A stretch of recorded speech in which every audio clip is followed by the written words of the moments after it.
ಉಮ್ರಾ ಯಾತ್ರೆಗೆ ಹೋಗುವವರ ಸಂಖ್ಯೆ ಹೆಚ್ಚಾಗ್ತಾ ಇದೆ. ಹಾಗೆ ಏಜೆನ್ಸಿಗಳ ಸಂಖ್ಯೆಯೂ ಹೆಚ್ಚಾಗ್ತಾ ಇದೆ. ಏಜೆನ್ಸಿಗಳ ಸಂಖ್ಯೆ ಹೆಚ್ಚಾಗುವುದಂದ್ರೆ ಪ್ಯಾಕೇಜ್ನಲ್ಲಿ ಪೈಪೋಟಿ ನಡೀತದೆ ಅಂತ ಅರ್ಥ. ಒಂದು ಏಜೆನ್ಸಿಗಿಂತ ಕಡಿಮೆ ದರದಲ್ಲಿ ಇನ್ನೊಂದು ಏಜೆನ್ಸಿ ತನ್ನ ಉಮ್ರಾ ಪ್ರಯಾಣ ದರವನ್ನು ಪ್ರಕಟಿಸುತ್ತದೆ. ಇದರಿಂದ ಉಮ್ರಾ ಯಾತ್ರಿಕರಿಗೆ ಲಾಭವಾಗ್ತದೆ ಎಂಬುದು ನಿಜ. ಆದರೆ ಕೆಲವೊಮ್ಮೆ ಇಂತಹ ಏಜೆನ್ಸಿಗಳು ಯಾತ್ರಿಕರನ್ನ ಪಡಬಾರದ ಸಂಕಷ್ಟಕ್ಕೂ ದೂಡುತ್ತದೆ. ಸೌದಿಗೆ ಕರೆದುಕೊಂಡು ಹೋದ ಬಳಿಕ ಅವು ಅತ್ಯಂತ ನಿರ್ಲಕ್ಷ್ಯತನದಿಂದ ನಡೆದುಕೊಳ್ಳುತ್ತದೆ. ಈ ಹಿಂದೆ ನಮ್ಮದೇ ರಾಜ್ಯದಲ್ಲಿ ಇಂತಹದ್ದೇ ಒಂದು ಸಮಸ್ಯೆ ಎದುರಾಗಿತ್ತು. ಉಮ್ರಾಕ್ಕೆ ಕರೆದುಕೊಂಡು ಹೋದ ಟ್ರಾವೆಲ್ ಏಜೆನ್ಸಿ ಮರಳಿ ಕರೆತರುವ ಸಮರ್ಪಕ ವ್ಯವಸ್ಥೆಯನ್ನ ಮಾಡದೆ ಚರ್ಚೆಗೆ ಗ್ರಾಸವಾಗಿತ್ತು.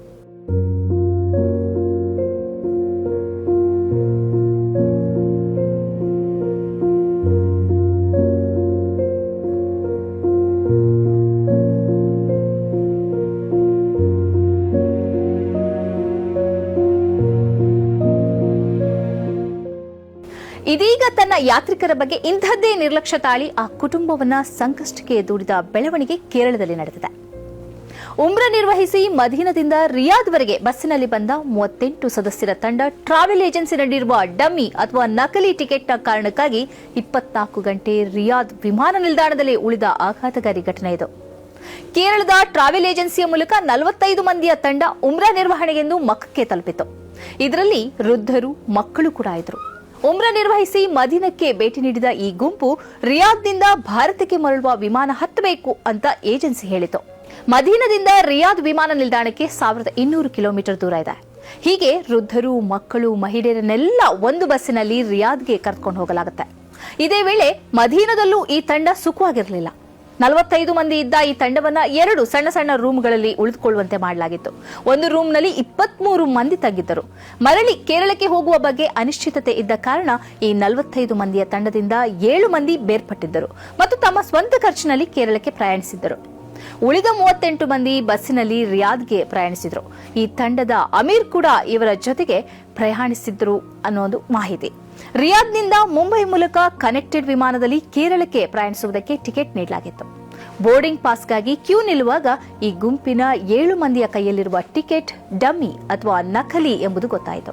ಈ ಮೂಲಕ ಪ್ರಯಾಣ ಅನಿಶ್ಚಿತವಾಯಿತು. ಈ ಗುಂಪಿನಲ್ಲಿದ್ದ ಒಂದು ಪುಟ್ಟ ಮಗುವಿನ ಟಿಕೆಟ್ ಕೂಡ ನಕಲಿಯಾದ ಕಾರಣ ಲಗೇಜ್ ಅನ್ನ ಅದಾಗಲೇ ವಿಮಾನಕ್ಕೆ ತುಂಬಿಸಿದ್ದ ಮಗುವಿನ ಹೆತ್ತವರು ಕಂಗಾಲಾದ್ರು. ಅವರು ಕೂಡ ಈ ಗುಂಪಿನೊಂದಿಗೆ ಸೇರ್ಕೊಂಡ್ರು. ಇದರೊಂದಿಗೆ ಒಟ್ಟು 12 ಮಂದಿಯ ಪ್ರಯಾಣ ಅನಿಶ್ಚಿತವಾಯಿತು.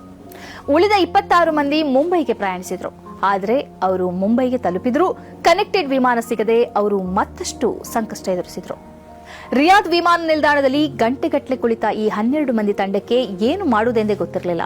ಕೊನೆಗೆ ರಿಯಾದ್ನಲ್ಲಿರುವ ಸಮಾಜ ಕಾರ್ಯಕರ್ತರು ಇವರ ನೆರವಿಗೆ ಬಂದರು. ಕೇರಳದ ಟ್ರಾವೆಲ್ ಏಜೆನ್ಸಿಯನ್ನ ಇವರು ಸಂಪರ್ಕಿಸಿದ್ರು. ಆರಂಭದಲ್ಲಿ ಟ್ರಾವೆಲ್ ಏಜೆನ್ಸಿಯವರು ನೆರವಾಗಲು ಒಪ್ಪಲಿಲ್ಲ. ಆದರೆ ಸೌದಿ ಪೊಲೀಸರಿಗೆ ಮತ್ತು ನುಸು ಅಪ್ಲಿಕೇಶನ್ ಮೂಲಕ ದೂರು ಸಲ್ಲಿಸಲಾಗುವುದು ಅಂತ ಹೇಳಿದ ಬಳಿಕ ಟ್ರಾವೆಲ್ ಏಜೆನ್ಸಿ ಮೆತ್ತಗಾಯಿತು. ಈ 12 ಮಂದಿಗೆ ರಿಯಾದ್ ಹೋಟೆಲ್ನಲ್ಲಿ ಉಳಿದುಕೊಳ್ಳುವುದಕ್ಕೆ ವ್ಯವಸ್ಥೆ ಮಾಡಿದ್ರು. ಮಾತ್ರ ಅಲ್ಲ, ಎಲ್ಲರಿಗೂ ಹೊಸ ಟಿಕೆಟ್ ವ್ಯವಸ್ಥೆಯನ್ನ ಮಾಡಿದ್ರು. ಹೀಗೆ 24 ಗಂಟೆ ಕಳೆದ ಬಳಿಕ ಈ 12 ಮಂದಿಯ ತಂಡ ಭಾರತಕ್ಕೆ ಪ್ರಯಾಣಿಸಿತು. ಆದ್ರಿಂದ ಕಡಿಮೆ ಮೊತ್ತದ ಪ್ಯಾಕೇಜ್ ಮೂಲಕ ಉಮ್ರಾ ನಿರ್ವಹಣೆಗೆಂದು ಹೊರಡುವವರು ಎಲ್ಲವನ್ನ ಕೂಲಂಕುಷವಾಗಿ ಪರಿಶೀಲನೆ ನಡೆಸಬೇಕಾಗಿದೆ.